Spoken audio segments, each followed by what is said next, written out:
오늘 말씀 주인인데 종으로 살 수 있다는 제목으로 말씀 나누도록 하겠습니다. 제가 지난번에 설교할 때 그 호주 이야기를 한 적이 있습니다. 호주 정부가 16세 이하 청소년의 SNS를 법적으로 금지시키는 정책을 시작했다는 그런 뉴스 소식이었죠. 이 법의 핵심 논리는 단순합니다. 청소년들에게 스마트폰이 소유로 주어졌지만 그 자신의 마음과 정서를 스스로 지킬 수 없다고 국가가 판단했던 겁니다.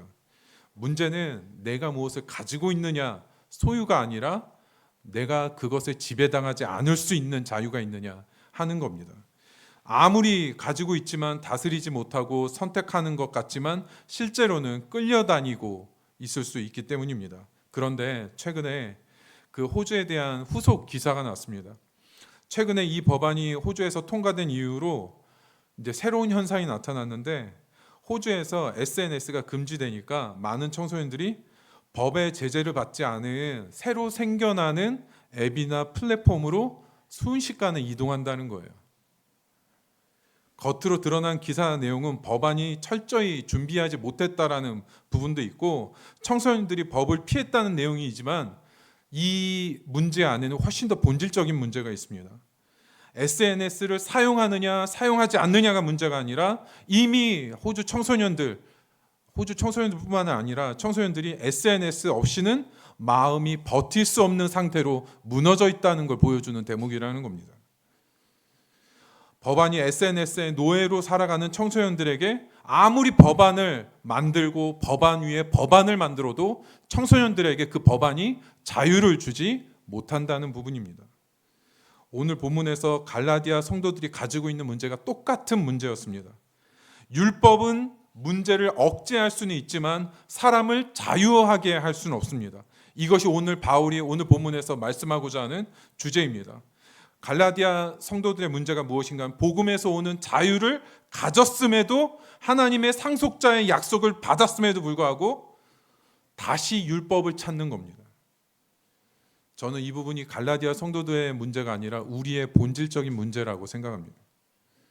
하나님은 예수님을 믿는 믿음 하나 보고 우리에게 자유를 주셨는데 그 진정한 자유에 머물 수 있는 능력이 우리한테 없고, 하나님의 자녀, 하나님의 상속자로서 정체성을 지킬 수 있는 능력이 우리한테 없다는 겁니다. 갈라디아 성도들이 율법을 다시 찾는 문제는 우리에게 구원을 얻고서도 다시 우리 자신의 성취와 성공을 향해 나아갈 수밖에 없는 본질적인 연약함을 본문이 보여주고 있다는 겁니다. 성도 여러분, 우리가 정말 복음이 주는 자유함이 있어서 그 자유함이 있는데 또다시 자기 자신에게로 돌아가게 되는 겁니까? 아니면 하나님이 주신 그 자유와 가치와 능력을 잘 모르고 다시 규칙과 성취와 기준에 매달리게 되는 겁니까? 율법을 붙드는 신앙은 자유를 누리지 못하고 자유를 살지 못하는 사람들이 선택하게 되는 인간적인 돌파구에 불과하다는 겁니다. 실패하지 않으려고, 남들에게 한번 떨어지지 않으려고, 스스로 불안하지 않기 위해서 율법을 택하고 내 자신의 성취를 택했을 때 결과는 하나님이 이미 주신 자유를 자신의 욕망과 두려움에 송두리째 빼앗기게 된다는 겁니다. 갈라디아 교회 문제는 자녀가 되지 못한 문제가 아닙니다. 이미 자유가 선포됐고 하나님의 자녀이면서도 여전히 종의 방식으로 살아가는 문제를 보여주고 있는 겁니다.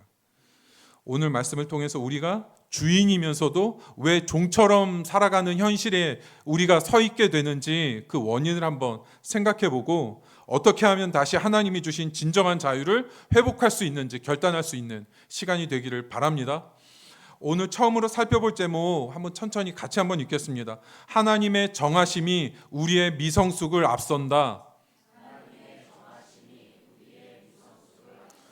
본문 1절과 2절 말씀 함께 교도하겠습니다. 내가 또 말하노니 유업을 이을 자가 모든 것의 주인이나 어렸을 동안에는 종과 다름이 없어서.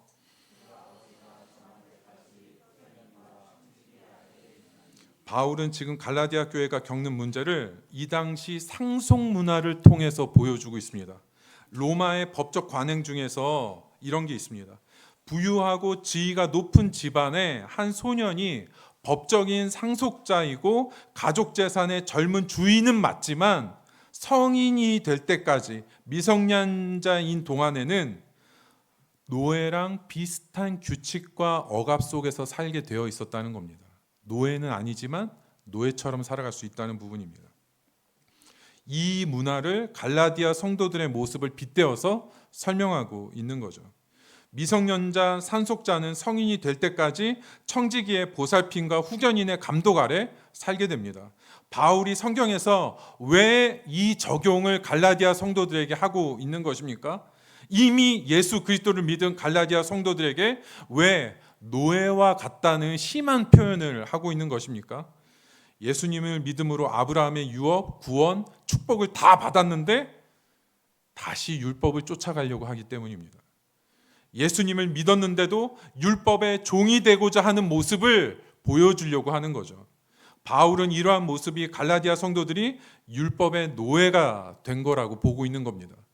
그들에게 예수 그리스도가 여전히 부족하고 율법을 통해서 자신이 드러나는 방식으로 삶의 욕망을 채우려고 하는 부분이 바울은 이 부분을 영적으로 미성숙하다 이렇게 판단하고 있는 겁니다. 그런데 오늘 앞부분에서 결정적인 건 뭐냐면 2절에 그 아버지가 정한 때까지입니다. 미성숙한 자녀에게 자신이 성숙했다, 나 괜찮다, 나 이제는 자유롭다 스스로 말할 수 있는 게 결정권자가 아니라 아버지가 정한 때가 돼서야 실질적인 재산의 상속자로 된다는 겁니다. 그때가 언제입니까? 예수 그리스도 주님이 오셔서 십자가에 못 박히신 그 순간을 얘기하는 겁니다. 바로 믿음의 때죠. 하나님의 의도와 때는 그때까지만 율법에게 허락한 한계에 있는 역할을 허락한 거지 예수님이 오시고 난 이제는 믿음으로 상속자로 되는 길밖에 없다는 겁니다.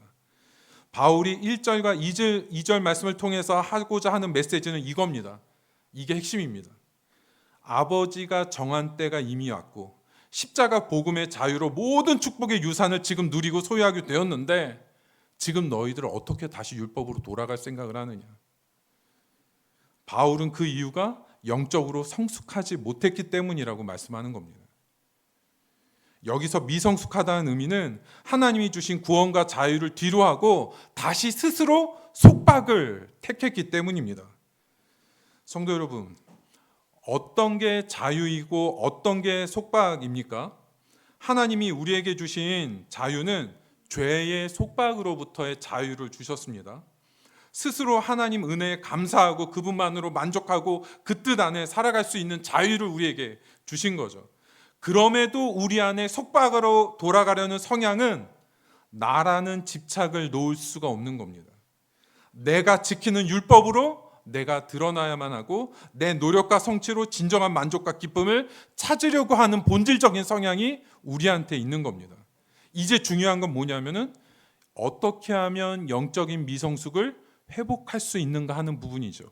핵심은 그 아버지가 정한 때까지 여기에 달려 있습니다. 하나님의 정하심이 우리의 미성숙보다 훨씬 앞선다는 겁니다. 하나님께서 복음의 때를 정하시고 우리에게 진정한 자유를 주신 그 하나님을 신뢰하는 게 우리의 미성숙보다 커야 된다는 겁니다. 성도 여러분, 성숙은 미성숙의 반대인 성숙은 믿음입니다. 믿음은 내가 모든 걸 경험해보고 내가 부딪혀보고 절망한 다음에 어쩔 수 없이 믿을게요. 그게 믿음이 아니라는 거죠. 하나님의 정하심이 나보다 옳다라는 걸 믿는 겁니다. 갈라디아 성도들에게 율법의 유혹이 통했던 이유는 그들이 율법을 경험해보지 못했기 때문입니다. 경험해보고 돌아오면 늦는다는 거죠. 우리 시대도 비슷합니다. 이 시대가 그렇게도 자신의 성취와 성공에 목말라 하는 이유는 한번 그것을 얻어보고 경험하고 싶은 마음이 너무 크기 때문입니다. 세상의 강력한 유혹이 무엇입니까? 믿음 앞에 한번 실제로 경험해보고 부딪혀보고 성취해보라는 겁니다. 끝까지 자신을 한번 스스로 극복해보고 목표를 이루어내는 행복을 너희들이 한번 성취해보라는 겁니다. 그런데 성숙은 그걸 다 경험하기 전에 십자가 구원을 주신 하나님을 내가 먼저 신뢰하고 하나님의 말씀을 믿고 내가 세상을 다 경험해 보지 못해도 예수 그리스도 안에서 자유를 누리는 겁니다. 하나님께서 우리에게 주어진 삶을 다 살고 복음을 주신 게 아니라 이미 우리에게 남은 삶이 있는 때, 하나님이 정하신 그때에 우리에게 복음을 주셨다는 것, 그걸 믿으라는 거예요. 그것이 길이고 그리스도 안에 그 자유를 가지고 하나님을 온 힘을 다해 사랑하는 것이 우리에게 남은 삶의 의미가 되는 겁니다. 성숙은 내가 세상과 성공을 모두 경험하지 못했어도 하나님이 주신 복음이 내 진정한 삶의 의미와 길인 것을 하나님을 믿고 신뢰하는 겁니다. 하나님보다 앞서고 교만했던 우리의 지각을 내려놓고 우리보다 앞서서 진정한 복을 우리에게 주신 하나님을 신뢰하고 진정한 자유 안에 살아가는 성도님들 되시기를 바랍니다. 오늘 두 번째로 살펴볼 제목 같이 한번 읽겠습니다. 복음의 무게를 감당하라. 3절부터 5절 말씀 함께 교도하겠습니다. 이와 같이 우리도 어렸을 때 이 세상의 초등학문 아래에 있어서 종 노릇하였더니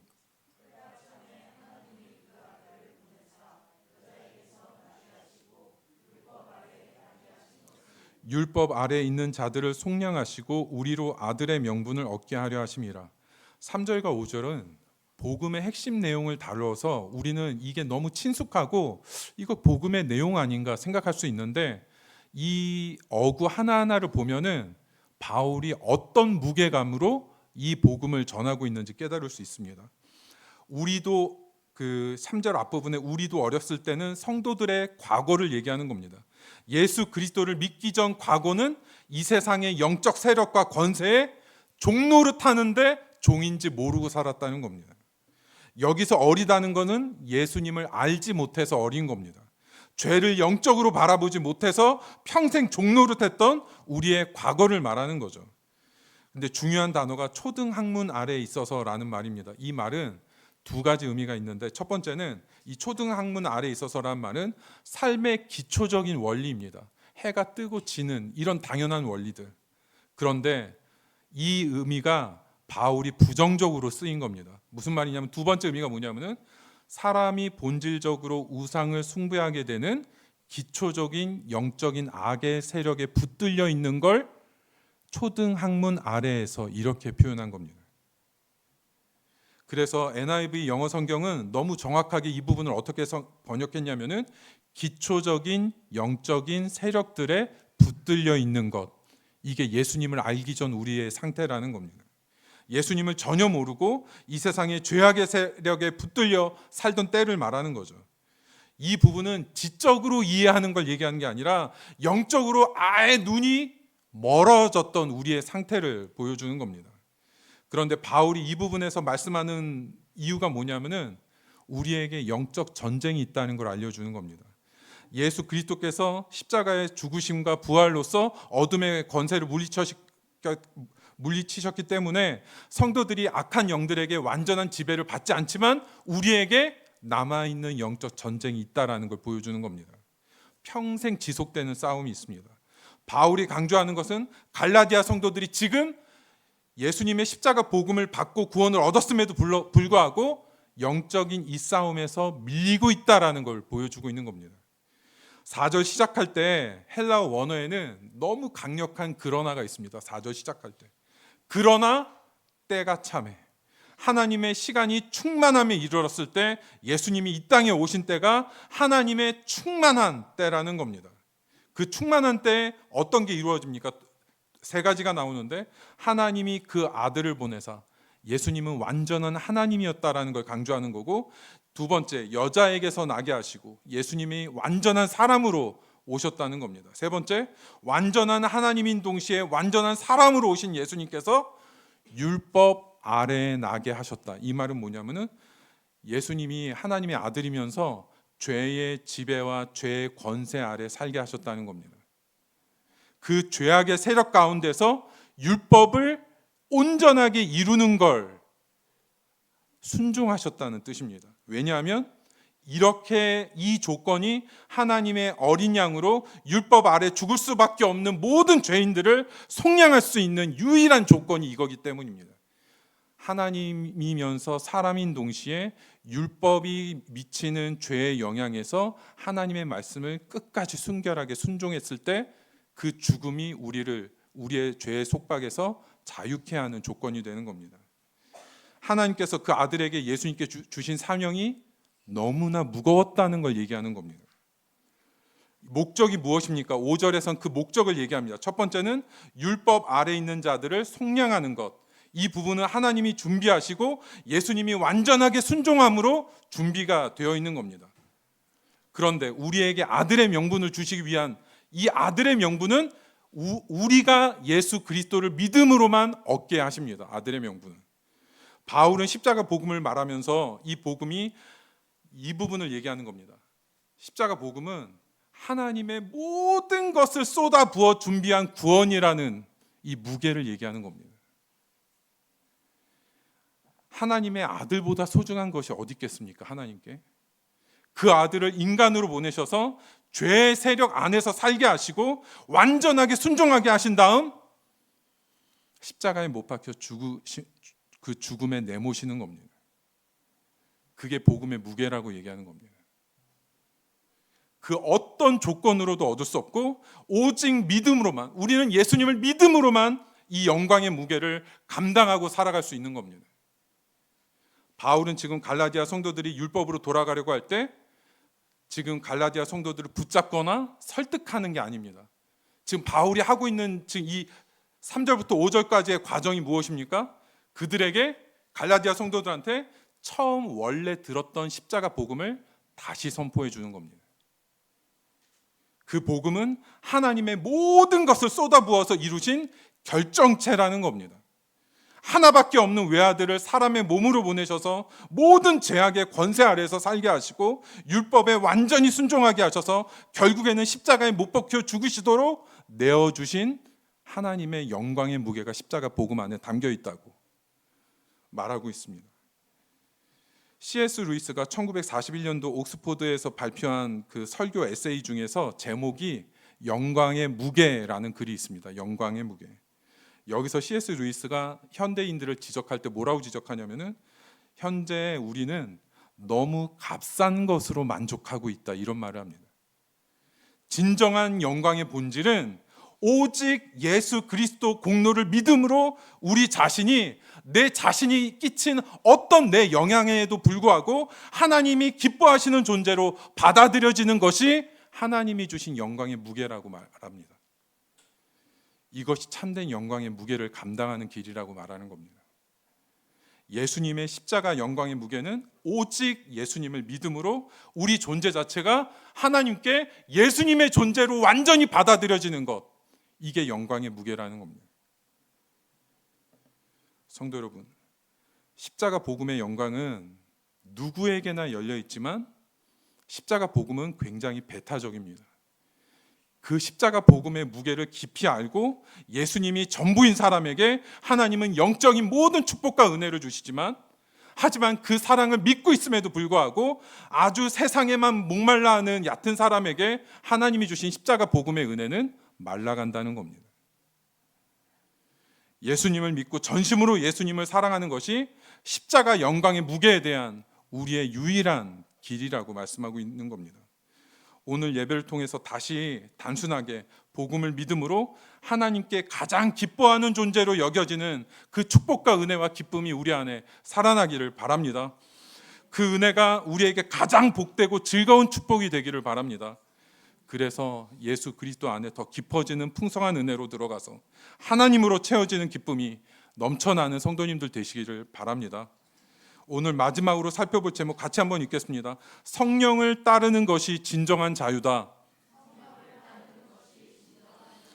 본문 6절과 7절 말씀 함께 교도하겠습니다. 너희가 아들임으로 하나님이 그 아들의 영을 우리 마음 가운데 보내사 아빠 아버지라 부르게 하셨느니라.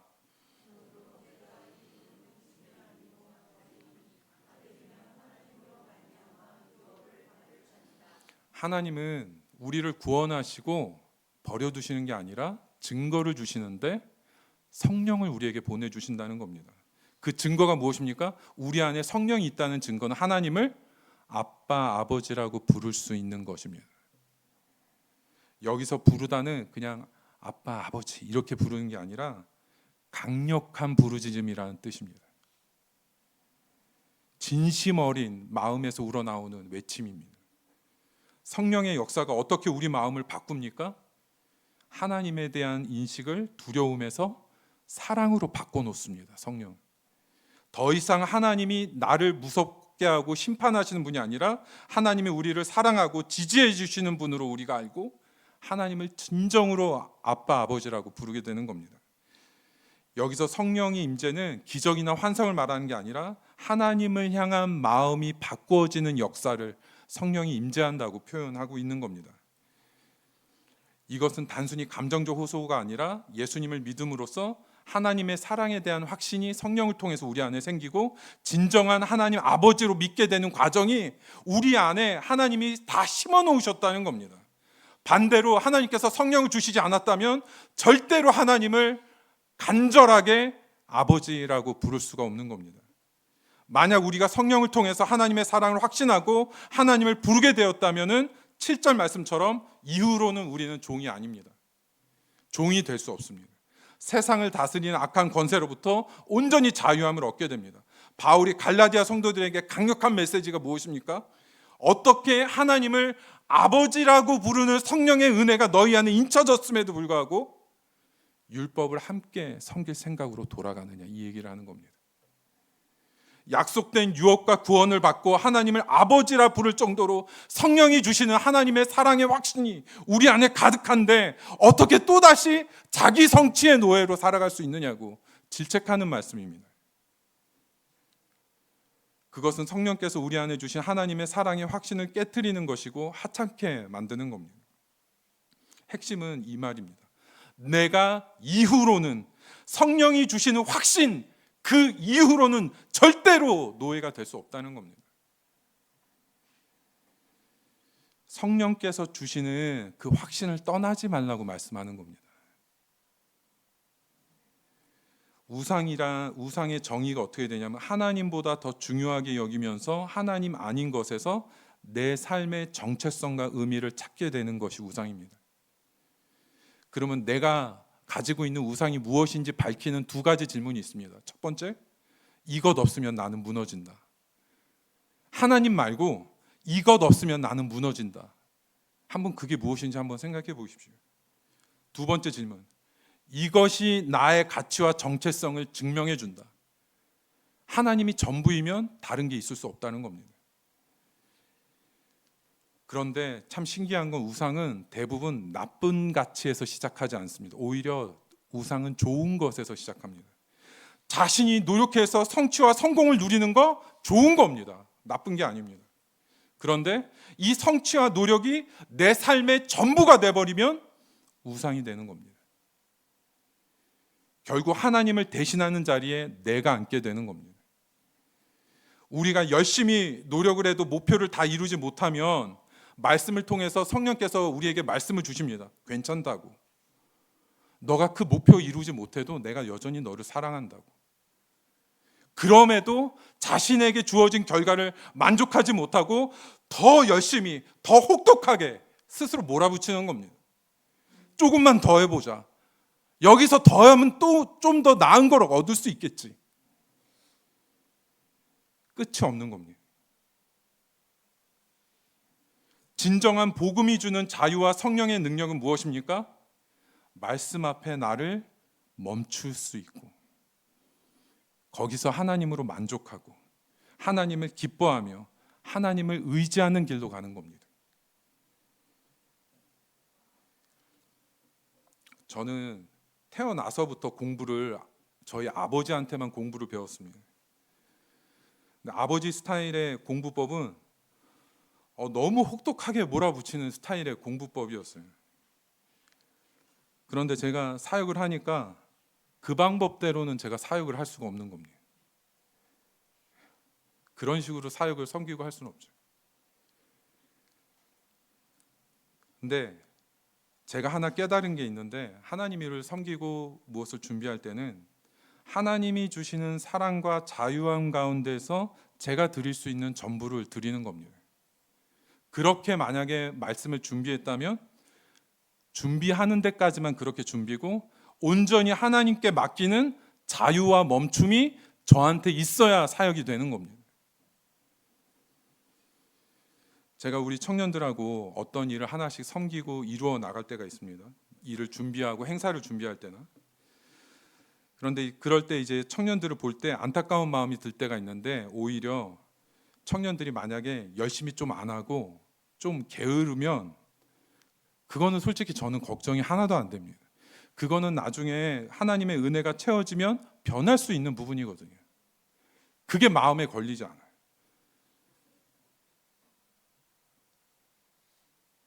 제 마음에 걸리는 게 하나 있어요.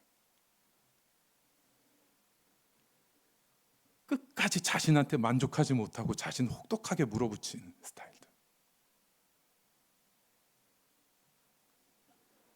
분명히 하나님이 바라시는 자유와 사랑은 아니라는 겁니다. 저는 우리가 오늘 예배를 통해서 다시 하나님의 사랑을 확신하는 은혜가 있기를 바랍니다. 예수 그리스도를 믿는 것으로 충분하다고. 이제 멈추어서 내 안에 한번 들어오라는, 다시 은혜와 능력 안에서 온전한 자유함과 사랑을 가지고 하나님과 동행하는 삶으로 들어오라는 성령이 주시는 분명한 확신이 있기를 바랍니다. 하나님이 주시는 그 성령의 확신과 음성이 우리를 참된 자유와 능력과 믿음의 길로 인도할 줄 믿습니다. 우리 처음 찬양했던 다시 복음으로 찬양하고 기도하겠습니다.